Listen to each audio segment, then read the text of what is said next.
ladies and gentlemen of the press. I am honored to have had the opportunity this afternoon to convene this special meeting with Prime Minister Hun Manet of Cambodia and Prime Minister Anutin of Thailand.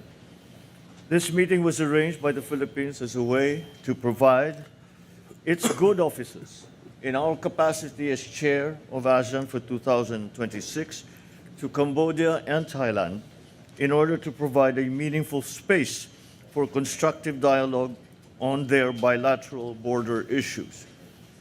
This meeting has demonstrated how our relationship in ASEAN is built on mutual respect, trust, solidarity, and understanding.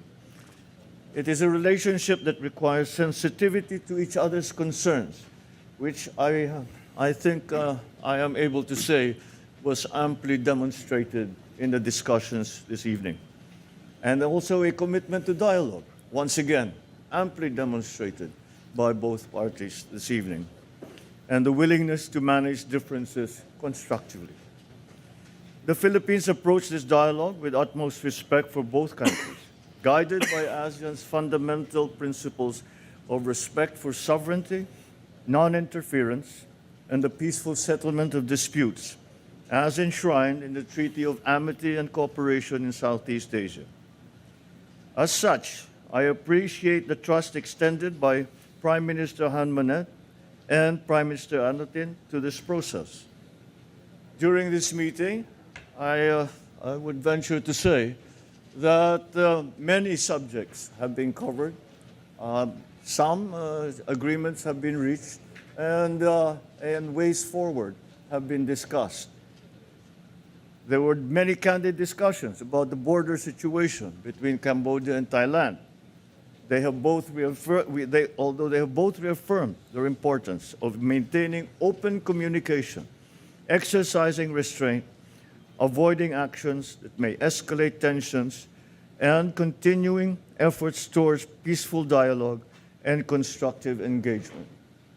I believe this was possible because of a very clear, fervent belief by both leaders that it is time for peace and no longer the time for war.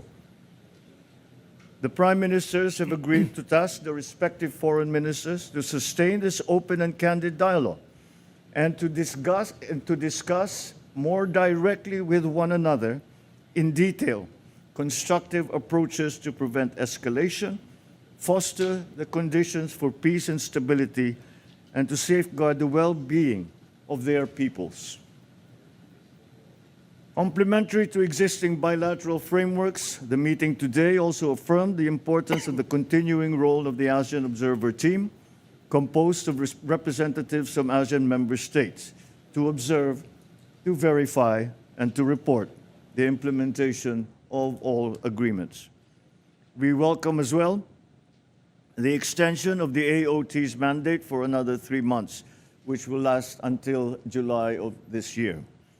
The Philippines underscores its commitment to fulfill its obligation as coordinator of the AOT. And so as Cambodia and Thailand continue to work on the situation, the Philippines commits to continue offering its good offices to enable both countries to engage in sustained dialogue and cooperation, especially towards upholding the commitments and principles agreed upon by the two parties. We express our confidence in the ability of both Cambodia and Thailand to resolve the matter amicably and to manage their border differences peacefully in the spirit of ASEAN solidarity and unity. The entire ASEAN family remains ready to continue supporting efforts to promote dialogue, confidence building, and the maintenance of peace and stability in the region.